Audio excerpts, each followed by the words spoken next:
Hi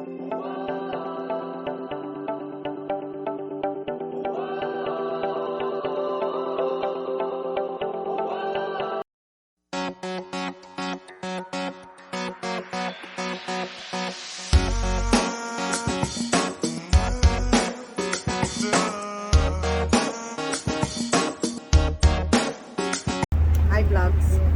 We're here in cruising at the moment, so I'm inside the cabin. I tried to film some of the view for this river, but it's a bit windy and a bit cold, so I'll stop filming at the moment, but later I will have some more video outside, so I'll see you about later vlogs. See you, bye. Alright, go. Hi. Hi guys, we're on a cruising today. So this is our last day today here at Lake Entrance. We're doing some cruising trip. So at the moment we're on the boat. Some of the siblings is upstairs and I'm just down here. And we're just sitting here and looking around. So I'll show you around.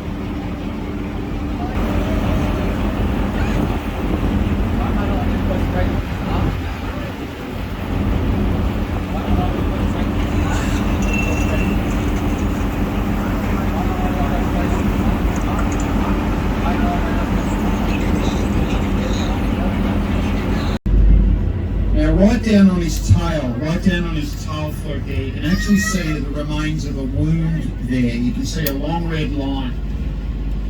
Now he was bitten by a shark in September and it took a chunk out of him as big as a basketball. It was huge and we thought that's the end of him. Melinda got in contact with the Melbourne Zoo and the mammal recovery unit there. They never came down. All we did was Melinda kept sending them photographs and video. The wound was clean, it took the skin away, it opened up the body fat, but didn't get down to the flesh.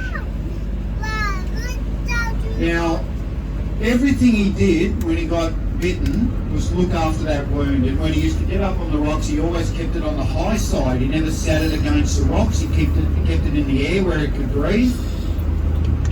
He was pretty upset about it. I mean, it obviously hurt him. But it didn't attack any of the tendons or anything for his tail flukes and that. He could still climb, he could still go and do a bit of fishing. And he did really well, so we kept an eye on him right up until about 5 weeks prior to Christmas and he disappeared. Well, that's normal for that time of year. A lot of the big seals will go to sea coming into summer. But we had one day off Christmas Day and then we came out on Boxing Day and he was back. Seals that have been here for a long, long time. And they come across the Tasman Sea, it just happened to work that way. But unfortunately in the late 1800s in Australia, we nearly hunted Australian fur seals to oblivion. We nearly hunted them away. You know, they're Australia's first protected marine mammal in 1906, thank goodness. So their numbers are only 50% today of what they were before European settlement, so they still haven't even bounced back to their normal numbers. So during that period, New Zealand fur seals came in and started to fill the gaps.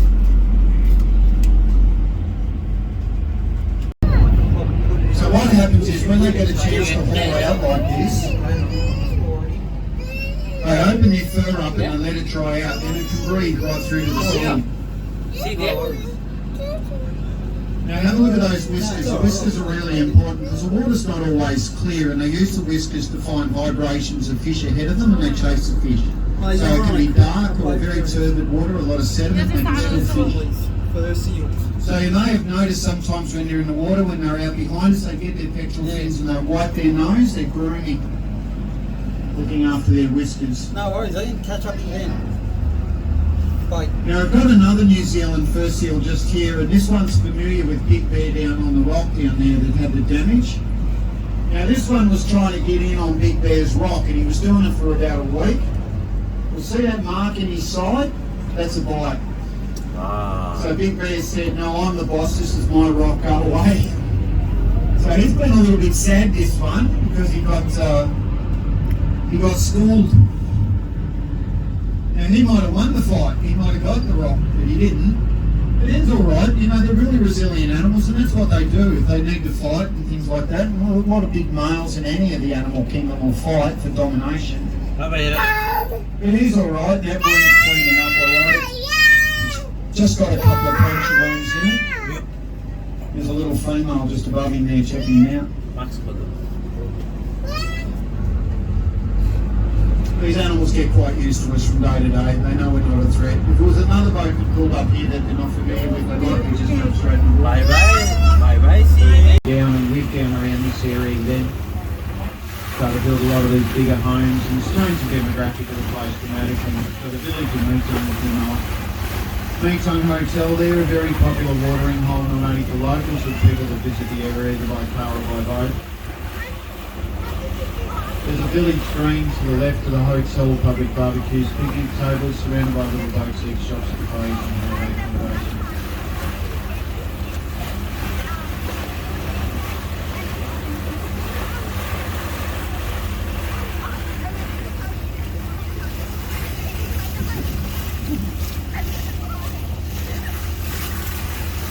So where the motel rooms are there, that used to be a boat building and slipway facility there, full of industries. They were there throughout the 1900s.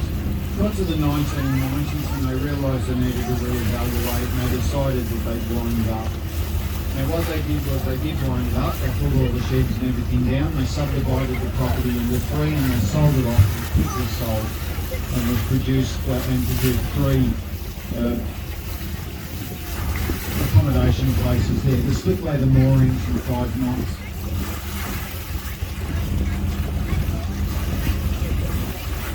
So where the big pine tree is, to the left of the pine tree, these beautiful homes here are not only lucky enough to have absolute water frontage and a view of the water from behind, but out through their front doors, they simply look out over a road and a beach and straight out over Lake King. They have water views smothering their house. You can see there's a lot of fences and trees on the other side there, and that's because Lake King's quite exposed. For 8 months of the year, the wind comes from the west. For 4 months of the year, it comes from the east. So this is usually really sheltered in the cooler months of the year, this part of the bay. Not that it's a problem now with the sea breeze, but the other side is quite exposed, and that's why they've put a bit of shelter from the fences and the trees and that. You'll get a look at that coastline. There's little beaches there. It's an interesting place. And an esplanade that runs all the way through the King's Cove Marine.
what else that I can find. It's beautiful view. I love it. I love all the boat passing by. It's very beautiful. I love the scenery. Beautiful. Love it, love it.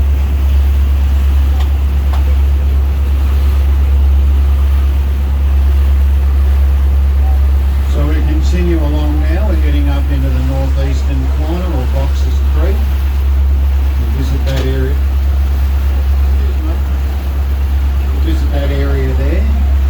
Do a quick circuit and then come back out. We'll go across the bay. Fury specialise in repair, maintenance, construction and timber boats. Very sought after tradespeople, but they also specialise in jetty repairs, construction and the like. So you'll see some of their jetty barges that we see in the back of the day.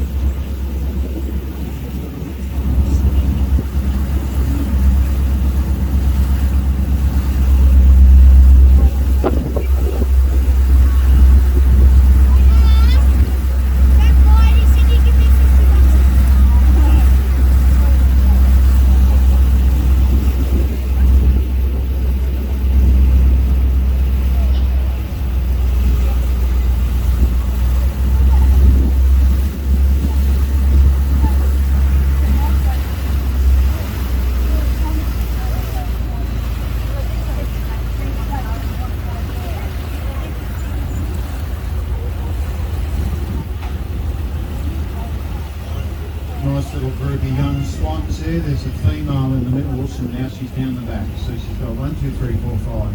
They'll all be about 6 months old. Now, one thing about a wonderful waterway such as the Gippsland Lake, you'll find areas where people like water activities such as swimming, fishing, or just simply enjoying the lakeside. There's been generations of people live up on the tops of the hills here, and over the years they've adopted a series of erosion barriers and little swimming spot and activity area. Have a look at these little barriers here. You'll see they've been decorated with little villages built out of sticks, stone, shells and whatever else they can find. It's really a unique little spot.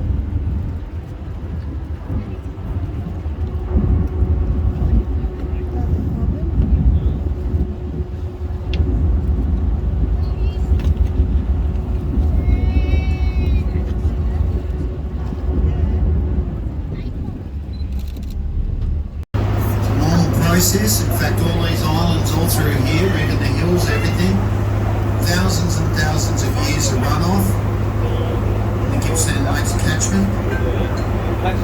Mineral sands, sediments, the like form all this around here, and it runs all the way down the coast. North of the Strzelecki's, east of the Strzelecki's, south of the Strzelecki's, it's all helped form that. There's the homestead on the island there, you can see, that's got a bit of high ground in the middle there, a big churn. Couple of cottages, the homestead, the workshop, barn combined. Used as an old bird retriever as well. So some of the birds on the sand spit there are common tern. There's a Caspian tern there, really big ones with black caps and orange beaks. Little light corner, the juvenile Pacific gulls, adult Pacific gulls, quite used to catches. Again, pretty common what we see from day to day.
can see a lot of sand in the water here. This is what sand that's coming in from the surf. The surf stirs the sand up on the beach, the tide comes in and drags it into the channel.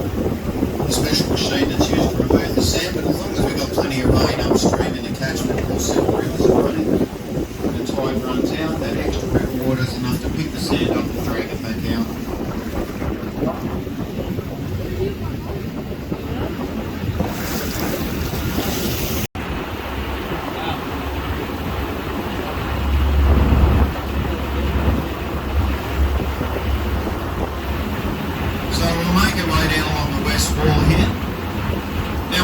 The entrance twice. We'll come back and have a look at the end of the journey as well. The tidal conditions will be very different to what they are at the moment. The tide will be running out by then, so we at least get to see the entrance on both faces of the tide.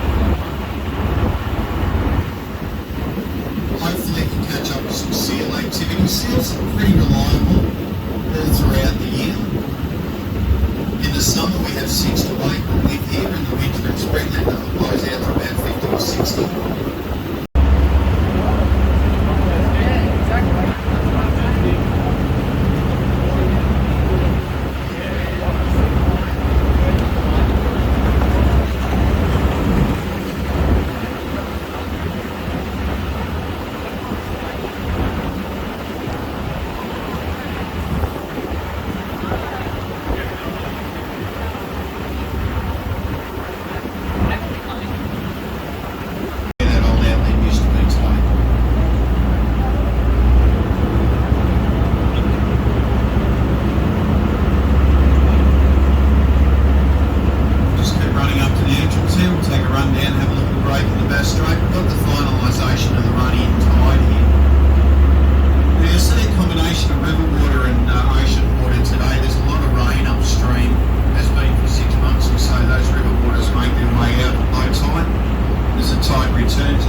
So they realised they needed to do something to improve the odds.